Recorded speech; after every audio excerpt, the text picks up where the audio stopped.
Welcome back everyone to this lecture on time methods with Python and Pandas. As you may already know, basic Python has a date-time object as well as a date or time object. And it essentially is just an object that's specialized containing date and time information. That means you can extract things like what hour it is or what year it is from this date-time object. In Pandas, just like it had a list of .str methods, has a list of what it calls .dt methods, date-time methods, that allow us to easily extract information from a date-time object. And this is really useful when it comes to feature engineering and machine learning later on. For example, we may have recent time-stamped sales data, and maybe we're trying to predict whether or not a customer is going to buy an object based off their historical trends. And what Pandas will allow us to do is actually extract information from the timestamp, such as day of the week, was it a weekend versus a weekday, was it AM versus PM, and so on. Later on, we're going to see that many machine learning methods are not able to actually understand a full date-time object. However, they can easily understand things that are more categorical, such as a day of the week, weekend versus weekday, or AM versus PM. Something to keep in mind is that there are actually specialized time series forecasting algorithms that are more separated from machine learning. And you may want to check out our time series analysis course if you do in fact are or want to focus on time series forecasting in general. But right now, in this lecture, what we're going to do is really focus on the Pandas methods that allow us to extract information from a column that is a datetime object. Let's head to the Jupyter Notebook and get started. All right, here I am at the Jupyter Notebook. I've imported NumPy and Pandas, and another additional import I've done is from datetime, import datetime. Let's do a very quick review of what the base Python datetime object looks like. And in order to do this, I'm going to create a bunch of variables. I'm going to say my year, we can say something like 2015. My month, let's just make it 1, which is January. Then we'll say my day. Let's go ahead and make it the 1st of January.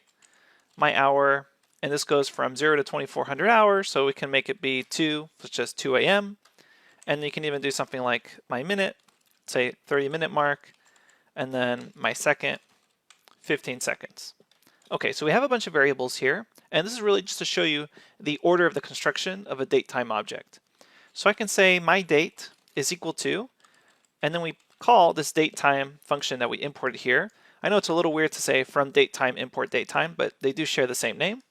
And if you do shift tab here, it's maybe a little unclear from this first line on the signature, but all you need to do is pass in the year, month, day, and then if you want, hour, minute, second, and then you can also pass in things like microsecond, time zone info. We don't need to get that advanced, but first let's just pass in what is essentially going to be a date. So we'll say pass in my year, my month, and my day. So this should then be January 1st of 2015 in this case. So if I take a look at my date, it's a datetime object, and notice that it automatically fills in hour, minute, seconds, essentially everything smaller than what we've provided at 0. And now we have this date object, so let's go ahead and say my date time is equal to, we'll say date time, I'm going to copy and paste the year, month, and day, and then we can also pass in my hour, my minute, and my second. So now when I call my date time, it has the full level of information.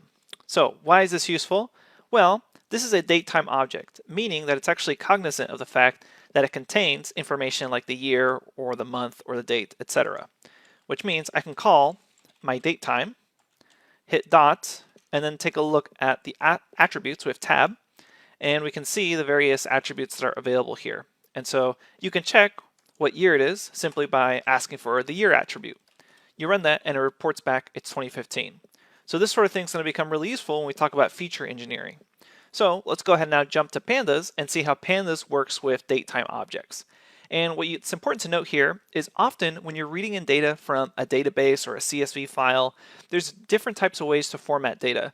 It can be anything like European formatting, where everything is in sequential order. We have then something like the year, then the month, then the date, or it can be an American style formatting where you have the month, then the day, then the year, so you can swap those orders. And what we're going to do is show you how you can deal with that sort of thing with Pandas. So let's quickly create a series object, and we'll say pd.series. And what I'm going to do here is I'm going to pass in a list of strings. The first one I'm going to say November 3rd, comma, 1990 here. So that's my first string. And then I'm going to format. Let's go ahead and do another date. Let's do 2000-0101, so January 1st of 2000. And then finally, just go ahead and put none object there. Okay, which means if I call my series, let's see what we have here. Notice that Pandas actually doesn't complain the fact that we have kind of these weird objects that are strings, and it actually reads them in as D-type object in this case, so it understands that they're strings. It does not yet understand that it's actually a date. So if I said my series, grab the first item here, it thinks it's a string. So I can't do something like .year here.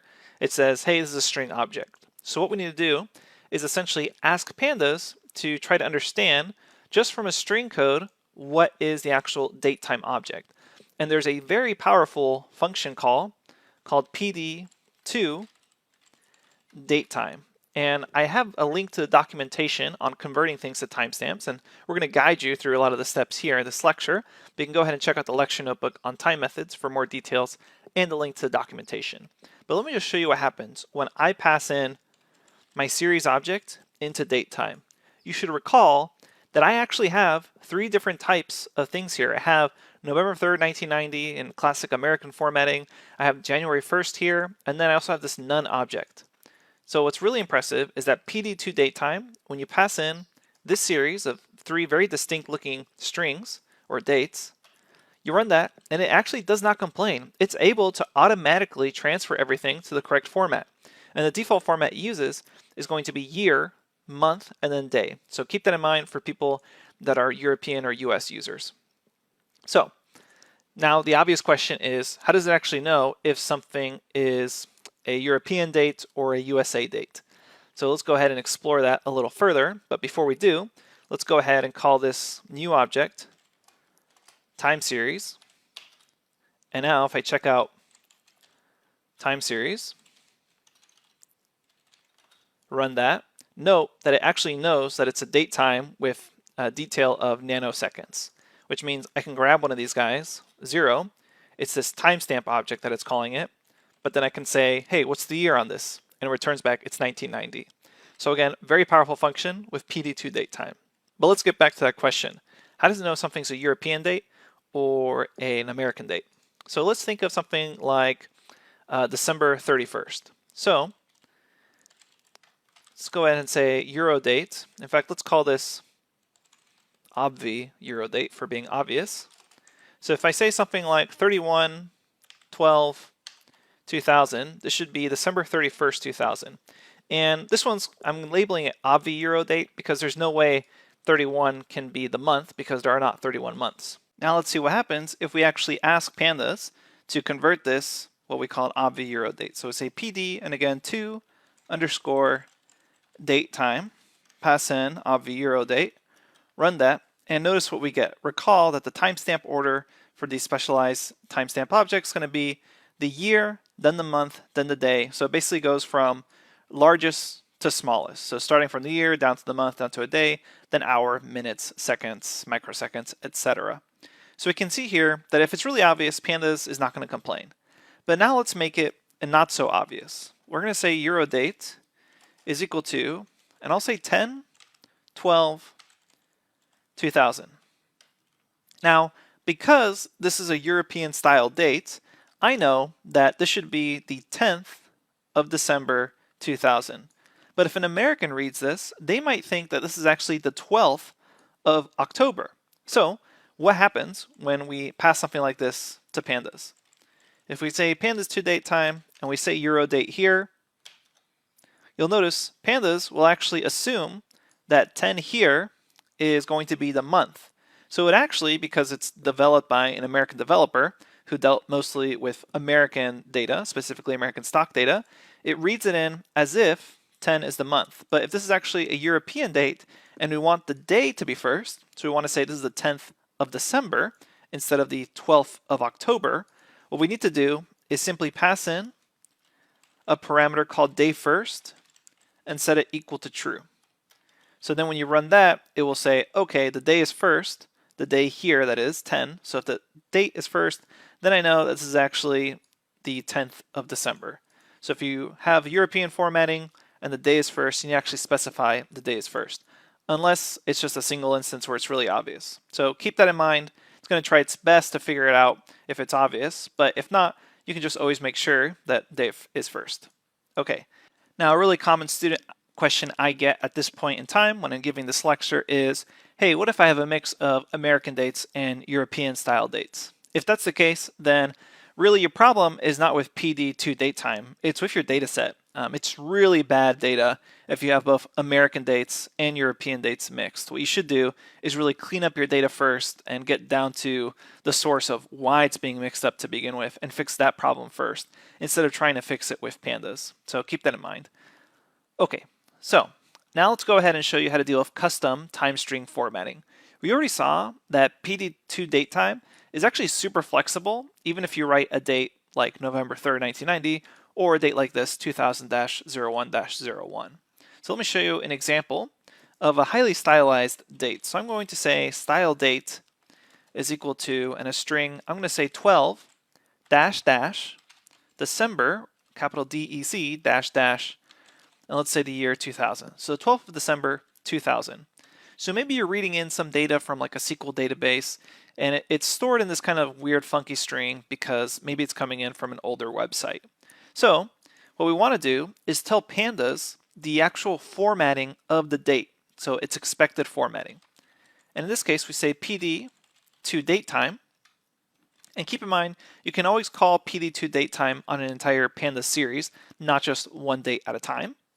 But we can say PD2DateTime, we say style date, and then we say format is equal to, and this is where you can pass in the string codes for the formatting. And as a quick note, where I'm actually getting these string codes from, if you take a look at the lecture notebook called Time Methods, so I have this lecture notebook here, we're at custom time string formatting. I have a link here of the full table of codes from the official Python documentation. So we're going to actually create a format, and if you come over here to DateTime, there's a table here, and this is the table I'm using to actually grab the specialized character format codes. So keep in mind, if you're wondering, how did he know how to do %B or %B? I'm just getting it from the official DateTime documentation, which is linked for you in this Jupyter notebook. Okay, so let's head back and actually then tell pandas the format to expect. So the format here is I first have the date as 2 numbers, and if you go to the table and look that up, that's %, lowercase d. And then it looks like I have 2 dashes, so we'll say 2 dashes. Next, I have the 3 abbreviation letters for the month, and that's going to be, if you look in the table, %B. And then finally, another 2 dashes, and it looks like I have the full year. So that's capital Y. And now that we told pandas, hey, this is the format the data should be in, you run that and it reads it in no problem. So you can always really specify the format it should be in if you're in a more complex situation than something like just passing in PD2DateTime or even specifying day first is equal to true. You can always pass in any customized string. If it's representing a date time correctly, you should be able to then translate it to some generalized format.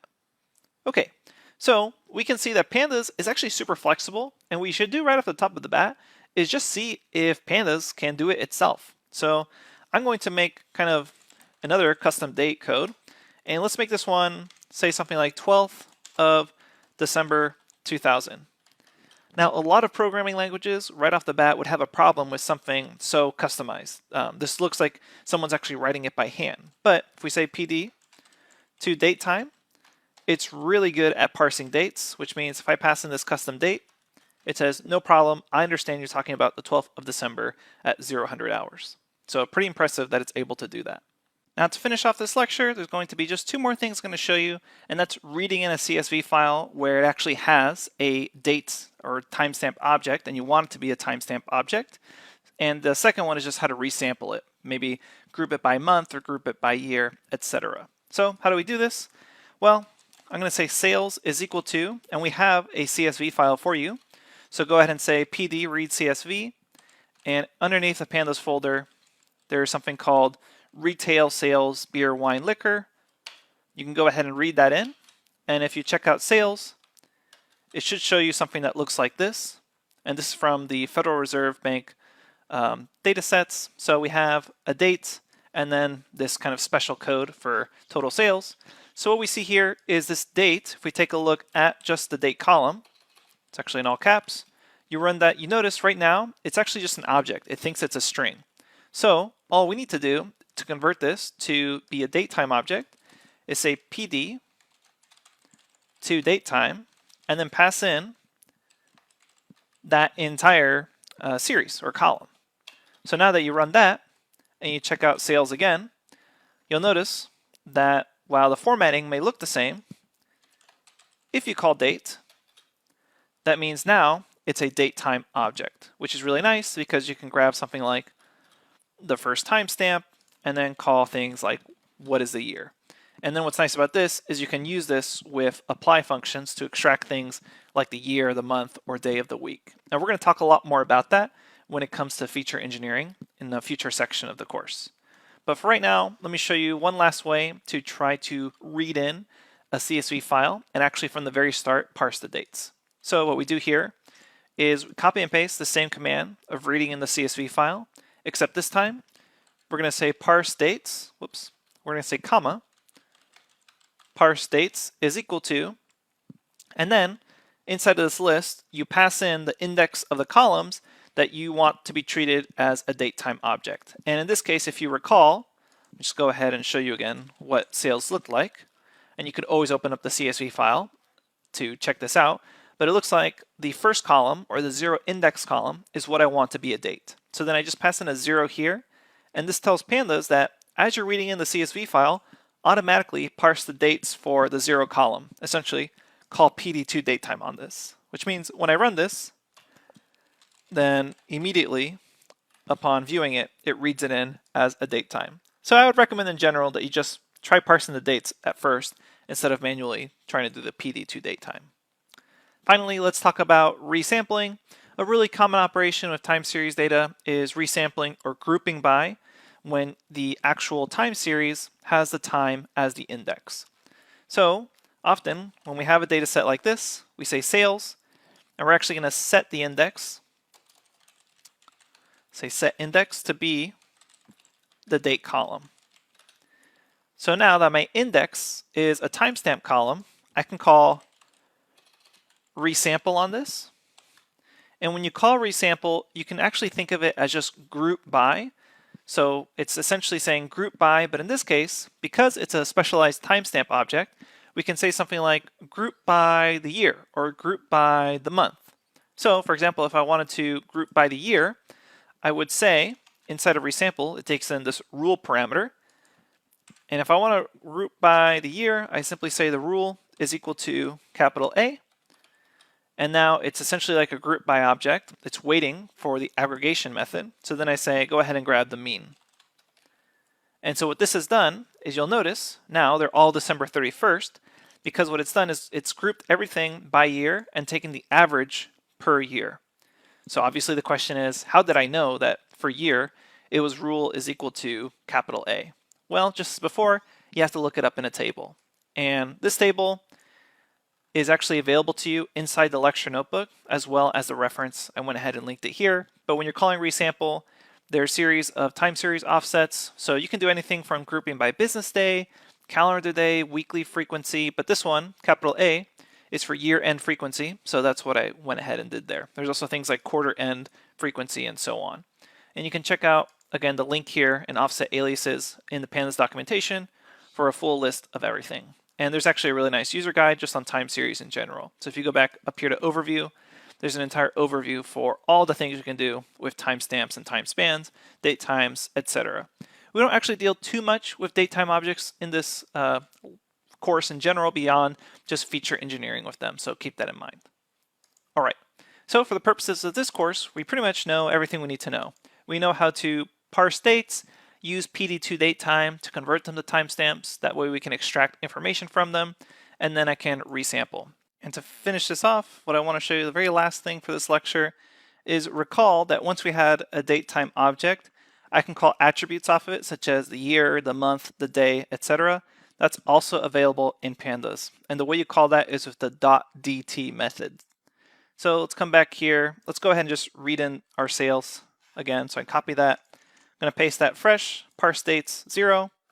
So now if I take a look at sales, just the head of the data frame, I have this date column, and if I take a look at info, because I set parts dates, it is a date time object now right here on this first date, which means I can say sales date, and just as the string method had str, date methods has dt.